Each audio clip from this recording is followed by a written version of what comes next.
บอกเคยถามว่าใจยังฮักหรือบอกเคยท้อพอใจเฮานั้นผูกพันบอกเคยถามว่าหากสองเฮายังมันจะมื่นวัน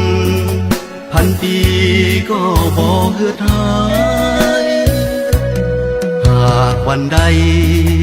ยามใดอ้ายคิดถึงเจ้าเบิ่งดวงดาวให้เงาแทนความห่วงหา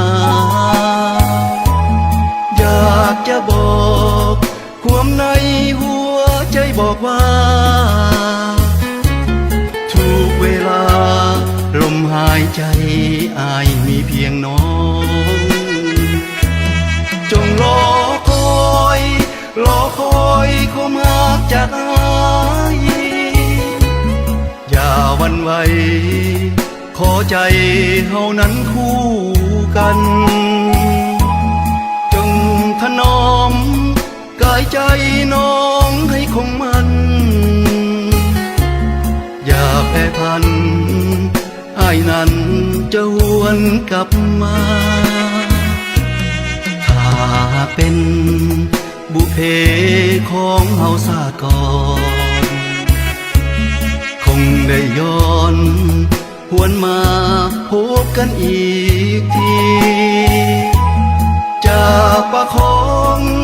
น้องนางเนื้อดวงชีวีสัวสิบนี้ฮักกันดังจันทร์คู่ฟ้า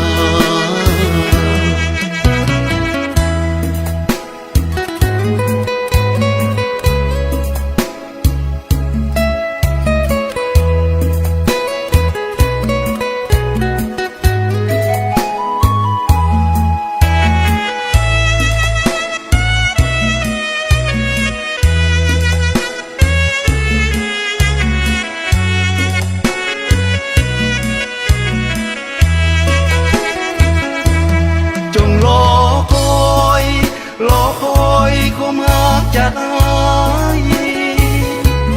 อย่าหวั่นไหวขอใจเฮานั้นคู่กันจงถนอมกายใจน้องให้คงมันอย่าแปรผันอ้ายนั้นจะหวนกลับมาถ้าเป็นบุพเพของเฮาซาก่อนคงได้ย้อนหวนมาพบกันอีกทีจากปากของน้องนางเนื้อดวงชีวีสัวสิบนี้ฮักกันดังจันทร์คู่